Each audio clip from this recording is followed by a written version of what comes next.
નમસ્કાર વિદ્યાર્થી મિત્રો, મ્યુઝ યુટ્યુબ ચેનલની અંદર આપનું હાર્દિક સ્વાગત છે. ધોરણ 12 અર્થશાસ્ત્ર પાઠ 6 જેની અંદર આજે આપણે બેરોજગારી ઘટાડવાના ઉપાય એ વિશે વાત કરશું. વિદ્યાર્થી મિત્રો, ભારતમાં બેરોજગારીનું પ્રમાણ અને કારણ વિશેના અભ્યાસ ઉપરથી એ વાત તો નક્કી થઈ ગઈ કે ભારત દેશની અંદર બેરોજગારીની જે સમસ્યા છે એ દિવસે ને દિવસે વધારે ચિંતાજનક બનતી જાય છે. તેના કારણ આપણે તપાસ્યા પછી આ સમસ્યા હલ કરવાના ઉપાયોનો સરળતાથી ખ્યાલ આપી શકાશે. બેરોજગારીનો પ્રશ્ન એ માત્ર આર્થિક પ્રશ્ન જ નથી, બરાબર, કે માત્ર લોકોને છે કામ ધંધો ન મળે, નાણાં સાથે સંકળાયેલી વાત છે એવી નથી, પરંતુ તે સામાજિક, નૈતિક અને માનવશાસ્ત્રીય પ્રશ્નો પણ ઊભા કરે છે. રાજકીય દ્રષ્ટિએ પણ આ પ્રશ્ન ચિંતાજનક છે, કારણ કે ઘણી બધી સરકારો બેરોજગારીના કારણે ભૂતકાળમાં ઉથલી ગઈ છે. તેથી જ ભારતમાં બેરોજગારી નાબૂદી માટે પ્રથમ પંચવર્ષીય યોજના થી તેને દૂર કરવાનું ધ્યેય રાખવામાં આવ્યું છે.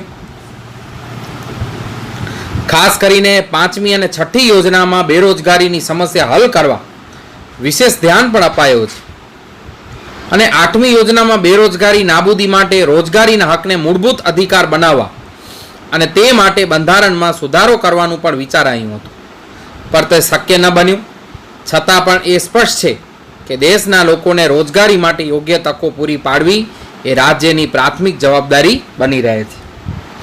ભારતમાં બેરોજગારીની સમસ્યા હળવી કરવાના ઉપાયો નીચે મુજબ યોજી શકાય. તો વિદ્યાર્થી મિત્રો, સૌ પ્રથમ જે કામ છે એ વસ્તી નિયંત્રણ છે. ભારતમાં ઊંચા દરે વધતી વસ્તીએ બેરોજગારીની સમસ્યા વધારો કરવામાં અને સમસ્યાને વધારે ચિંતાજનક બનાવવામાં મુખ્ય ભાગ ભજવ્યો છે. વિદ્યાર્થી મિત્રો, આજે દેશની અંદર છે ઊંચા દરે વસ્તી વધે છે, સામે રોજગારીની તેટલી તકો ન સર્જાતા સમસ્યા છે વધારે ઘેરી ચિંતાજનક બને છે. દેશમાં ઝડપી વસ્તી વધારો છે, એના કારણે એક તરફ છે ને કામ માંગનારા શ્રમિકો છે, કામ કરવાવાળાની સંખ્યા વધે છે, અને બીજી બાજુ શું છે કે ધીમો આર્થિક વિકાસ છે. વિકાસ થાય છે પણ ધીમો છે. આ કારણે છે ને એ પૂરતા પ્રમાણમાં રોજગારીની તકો ઊભી કરી શકાતી નથી. પરિણામ સ્વરૂપ દેશમાં બેરોજગારીની સંખ્યા વધે છે. તેથી જો ભારતમાં બેરોજગારીની સમસ્યા હલ કરવી હોય તો વસ્તી નિયંત્રણ માટેના અસરકારક પગલાં ભરવા જોઈએ. બરાબર વિદ્યાર્થી મિત્રો, આપણે શું કરવું જોઈએ? હવે બેરોજગારીની લોકોની સંખ્યા ઘટાડવી હોય તો દેશની અંદર છે વસ્તી નિયંત્રણ થાય એના માટેના પગલાં જે છે એ ભરવા જોઈએ. તો શું ફાયદો થશે કે આમ કરવાથી દેશની જે વસ્તી વૃદ્ધિનો દર છે નીચો આવશે. જે કામ કરવાવાળા લોકો છે, યાની કે શ્રમનો પુરવઠો છે એમાં વધારો થઈ રહ્યો છે, મંદ પડી જશે, ધીમો પડી જશે, અને રોજગારી માંગનારાની સંખ્યા ઘટશે. અને બીજી બાજુ વસ્તી નિયંત્રણ થતાં સાધનો વધુ ફાજલ પડશે. બરાબર, યાની કે વસ્તી નિયંત્રણ થઈ ગઈ તો ઘણા બધા સાધનો છે કામ વગરના પડ્યા હશે, તો જે લોકો બેરોજગાર છે એમને કામ મળી રહેશે.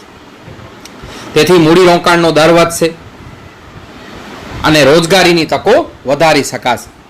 વસ્તી નિયંત્રણ કરીને લાંબા ગાળે ઉત્પાદક વયજૂથનું યથાયોગ્ય નિયમન પણ કરી શકાશે. વિદ્યાર્થી મિત્રો, આ 15 થી 64 વર્ષની જે ઉંમર છે એ ઉત્પાદક વયજૂથ કહેવાય. જ્યારે આપણે જોઈએ કે 15 વર્ષથી નીચેના અને 64 વર્ષથી ઉપરના એ અનુત્પાદક જૂથ કહેવાય. આ અનુત્પાદક જૂથ ઉત્પાદક જૂથ ઉપર આશ્રિત હોય છે, જેમાં વૃદ્ધો, બાળકો, અશક્ત લોકો એવા અનુત્પાદક લોકોનો સમાવેશ થાય છે. જે લોકો જે છે કાંઈ પણ કમાતા નથી છતાં વપરાશ તો કરે છે. બીજી વાત આપણે કરશું, આર્થિક વિકાસનો દર ઊંચો લઈ જવો. આર્થિક વિકાસના દર ઊંચો લઈ જઈ અને બેરોજગારીની જે સમસ્યા છે એને આપણે હળવી કરવી એક સાચો, એક એમ કહીએ ને રચનાત્મક એક ઉપાય છે. ભારતમાં આર્થિક વિકાસનો દર આયોજનના શરૂઆતના વર્ષોમાં, યાની કે આપણે પંચવર્ષીય યોજના લાગુ કરી એ વર્ષોમાં 3 થી 3.5% જેટલો નીચો રહેવા પામ્યો હતો. જો દેશના આર્થિક વિકાસમાં નિયમિત ઊંચા દરે વધારો કરવામાં આવે તો રોજગારીની તકોમાં ઘણા ઊંચા દરે વધારો શક્ય બને અને બેરોજગારીની સમસ્યા હળવી બને. આ માટે દેશના અર્થતંત્રમાં જુદા જુદા વિભાગો વચ્ચે સંકલન કરવું પડે. કોઈ પણ વિભાગ છે એના વચ્ચે સંકલન કરવામાં આવશે અને જાહેર, ખાનગી, સહકારી અને અન્ય સ્વરૂપના ઔદ્યોગિક ક્ષેત્રે મૂડીરોકાણ વધે એવા પ્રયત્ન કરવા જોઈએ. કૃષિ ક્ષેત્રે સિંચાઈની સગવડ વધારીને અને અન્ય જરૂરી સવલતો પૂરી પાડીને કૃષિ વિકાસનો દર છે એ ઊંચો લઈ જવો જોઈએ. હરિયાળી ક્રાંતિના લાભ દેશના બધા જ રાજ્યોને થાય એવા પ્રયાસ કરીને પણ આર્થિક વિકાસના દરને ઊંચો લઈ જઈ રોજગારીની તકોમાં વધારો કરી બેરોજગારીની જે સમસ્યા છે એને હળવી કરી શકાય. વિદ્યાર્થી મિત્રો, કૃષિ ક્ષેત્ર સિંચાઈની સગવડો વધારો, બીજી ઘણી બધી જે છે પાયાની સગવડો છે વધારો કરો અને કૃષિનો જે વિકાસનો દર છે ઊંચો લઈ જવો જોઈએ. આ ઉપરાંત હરિયાળી ક્રાંતિ. વિદ્યાર્થી મિત્રો, હરિયાળી ક્રાંતિ ત્યારે સફળ થાય છે જ્યારે સિંચાઈની સગવડ ઉપલબ્ધ હોય. જંતુનાશક દવાઓ, રાસાયણિક ખાતર, સંકર બિયારણ, યાંત્રિકીકરણ અને છેલ્લે સિંચાઈ. તો આ રીતે છે દેશની અંદર બેરોજગારીની સમસ્યા હળવી કરી શકાશે. ત્યારબાદ છે આપણે વાત કરશું રોજગારલક્ષી આયોજન કરવું જોઈએ. વિદ્યાર્થી મિત્રો, પંચવર્ષીય યોજનાઓ દરમિયાન ભારતના વિકાસને છે એ મહત્વ છે અપાયું. જેમ કે બીજી જે પંચવર્ષીય યોજના હતી તેમાં આપણે જાહેર ક્ષેત્રના વિકાસને વિશેષ પ્રાધાન્ય આપ્યો. બરાબર, જાહેર ક્ષેત્ર યાની કે સરકારની માલિકીના જે ઉદ્યોગો છે એના વિકાસ થાય અને એમાં રોજગારી ઘણા બધા લોકોને મળે એને આપણે પ્રાથમિકતા આપી. અને પાયાના ચાવીરૂપ મૂડી પ્રધાન ઉદ્યોગો પ્રત્યે આપણે વિશેષ ધ્યાન દીધો. ચાવીરૂપ એટલે કે કયા ઉદ્યોગો? તો કે લોખંડ, પોલાદ છે, રંગરસાયણ, સિમેન્ટ, આ બધા જે છે મૂડી પ્રધાન ઉદ્યોગો છે. કેમ કે આ બધાનું ઉત્પાદન યંત્રની મદદથી થાય છે, એટલા માટે આપણે એને મૂડી પ્રધાન ઉદ્યોગો કહેશું. એના ઉપર આપણે વિશેષ ધ્યાન આપ્યું. હવે દેશમાં ઔદ્યોગિકરણનો પાયો મજબૂત કરવા માટે આ બધું જરૂરી હતું, પરંતુ એ સાથે સાથે વર્તમાન સમયમાં રોજગારલક્ષી આયોજન થાય એ અપનાવવાની પણ ખાસ જરૂર હતી. આ માટે શું કર્યું કે રાજ્ય સરકારે વપરાશી માલના અને વપરાશી માલમાં પણ બે પ્રકારના, એક ટકાઉ અને બિન ટકાઉ, અને શ્રમ પ્રધાન ઉત્પાદન પદ્ધતિવાળા. વિદ્યાર્થી મિત્રો, મૂડી પ્રધાન નહીં પણ શ્રમ પ્રધાન, જેમાં વધારે પડતા શ્રમિકો છે કામ કરે એવા નાના અને મધ્યમ કદના ઉદ્યોગો અને વેપાર વાણિજ્યની પ્રવૃત્તિઓ પણ વિકસે એવા પશુપાલન, ડેરી ઉદ્યોગ એના વિકાસ ઉપર છે એમણે ખાસ ભાર મૂક્યો છે. કારણ કે આ બધા જે ઉદ્યોગો છે ને એનામાં બધામાં પ્રમાણમાં ઓછી મૂડી અને વધુ રોજગારી આપવાની ક્ષમતા છે. અને આવા રોજગારલક્ષી ઉદ્યોગોની સ્થાપના અને એનો વિકાસ કરવાથી વપરાશી વસ્તુઓ છે એનું ઉત્પાદન વધશે. જાણે ટકાઉ વસ્તુ છે, બિન ટકાઉ છે, બરાબર, આ બધી વપરાશી વસ્તુઓ છે. ટકાઉ જે લાંબા સમય સુધી ઉપયોગ કરે, બિન ટકાઉ બ્રેડ, બટર, આ બધી વસ્તુઓ છે બિન ટકાઉ છે, વધારે લાંબો સમય સુધી ટકશે ને. તો એમ કે જે વપરાશી વસ્તુનું ઉત્પાદન વધશે અને સાથે જે છે રોજગારલક્ષી આયોજન પણ થશે અને આર્થિક સ્થિરતા મેળવવામાં પણ સફળતા મળે છે. બાંધકામ ક્ષેત્રે રોજગારલક્ષી આયોજન કરી રોજગારીની વધુ આપણે તકો સર્જી શકાય એમ છે.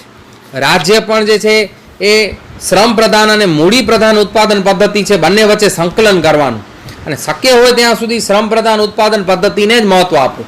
કારણ કે આજે સમયને, નાણાંને બચાવવા માટે ક્યાંક મૂડી પ્રધાન ઉત્પાદનની પદ્ધતિની પણ જરૂરી છે. તો બંને માટે શું કરવું જોઈએ કે શ્રમ પ્રધાન અને મૂડી પ્રધાન ઉત્પાદન પદ્ધતિ બંને વચ્ચે સંકલન કરવું જોઈએ અને શક્ય હોય ત્યાં સુધી શ્રમ પ્રધાન ઉત્પાદન પદ્ધતિને જ મહત્વ આપવું જોઈએ, જેથી બેરોજગારીની સમસ્યામાં ઘટાડો કરી શકાય. રોજગારલક્ષી શિક્ષણની વાત કરશું. ભારતમાં વર્તમાન શૈક્ષણિક માળખું બેરોજગારીની સમસ્યા માટે એક જવાબદાર કારણ છે. વર્તમાન શિક્ષણ પદ્ધતિ એક કારકુનો તૈયાર કરતું પુસ્તકીય જ્ઞાન આપતી એક જ શિક્ષણ વ્યવસ્થા છે. પરિણામે જે સામાન્ય પ્રવાહ વિનયન છે અને વાણિજ્યના સ્નાતક થયા પછી પણ વ્યક્તિમાં સ્વયં રોજગારી મેળવવાની ક્ષમતા આવતી નથી. તેથી તેને લાંબા સમય સુધી બેરોજગાર રહેવું પડે છે.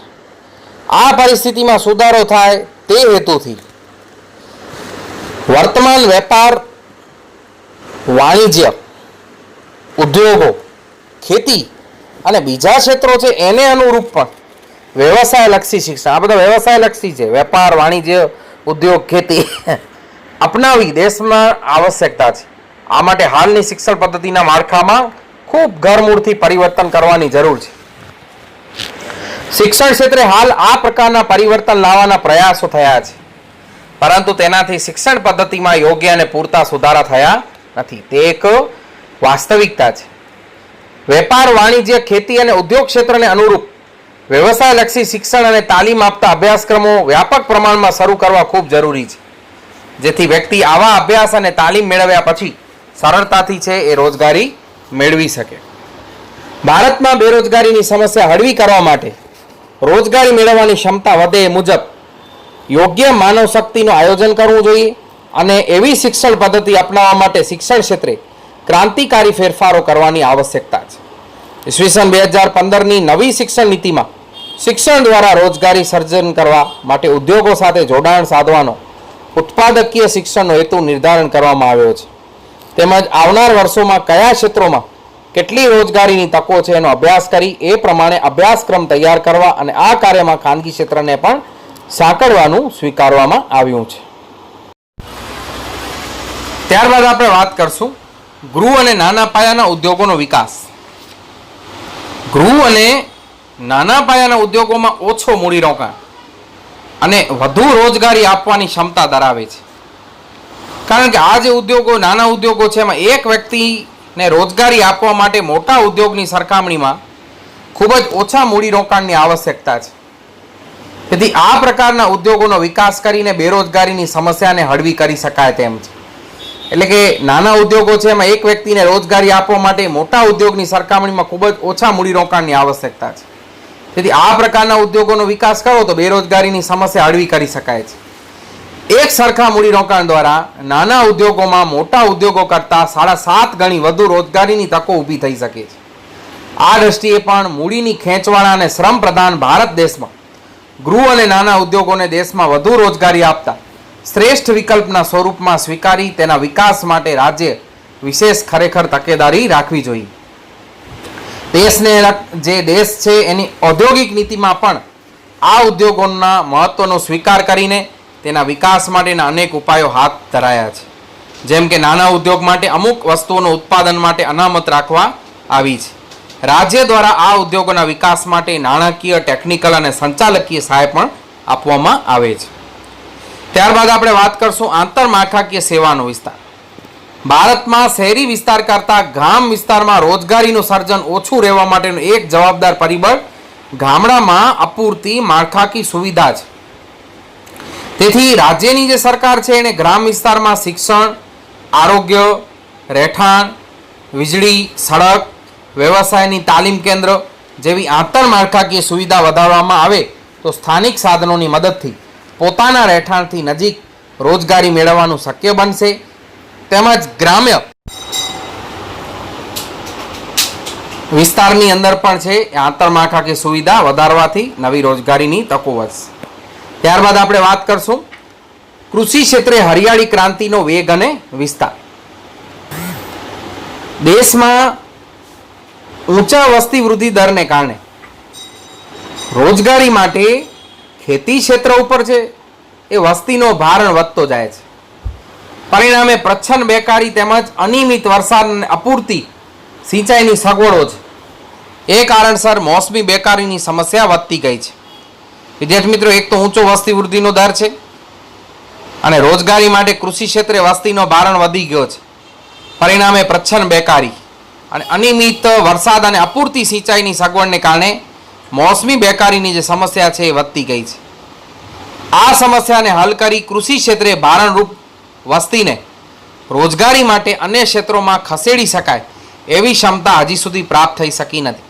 વિદ્યાર્થી મિત્રો, જ્યાં 3ની જરૂર હોય ત્યાં 5 જણા કામ કરતા હોય, યાની કે 2 જણા છે એ પ્રચ્છન્ન બેકાર છે અને આપણું દેશનું વરસાદ છે એ અપૂરતું છે, સિંચાઈની સગવડ પણ ઓછી છે. એ કારણસર વર્ષના અમુક જ મહિના છે લોકોને કામ મળે છે, બાકી છે બેરોજગાર રહેવું પડે. તો મોસમી બેકારીની સમસ્યા પણ વધતી ગઈ છે અને આ સમસ્યાને હલ કરી અને કૃષિ ક્ષેત્ર ભારણરૂપ વસ્તીને રોજગારી માટે અન્ય ક્ષેત્રમાં ખસેડી શકાય એવી ક્ષમતા હજી સુધી પ્રાપ્ત થઈ શકી નથી.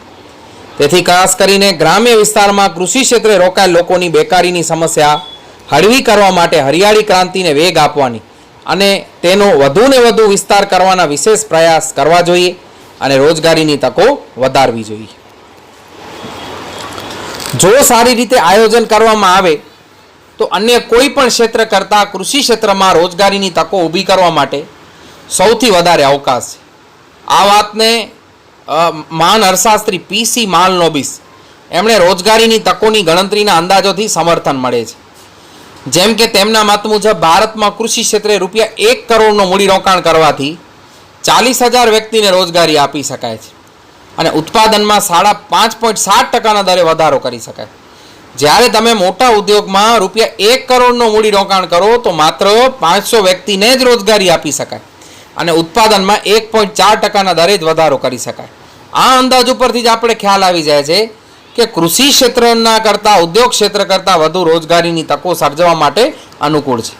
તેથી કૃષિ ક્ષેત્રે જોવા મળતી હરિયાળી ક્રાંતિ માટે જરૂરી એવી પૂરક પ્રવૃત્તિઓ જેવી કે નાની અને મધ્યમ કદની સિંચાઈ, બરાબર, નાની અને મધ્યમ કદની સિંચાઈની સગવડ મળવું જોઈએ, જમીન સંરક્ષણ, મિશ્ર ખેતી, બરાબર, અને પછી વાત કરીએ આપણે વનનો વિકાસ, વધુ પાક લેવાય એવી યોજના, વર્ષમાં વધુ વખત પાક લેવાય તેવું આયોજન, જમીનનું નવીનીકરણ તેમજ કૃષિ ક્ષેત્ર પર આધારિત ગ્રામ ઉદ્યોગને વેગ આપીને રોજગારીની તકોમાં વધારો કરી શકાય તેમ છે.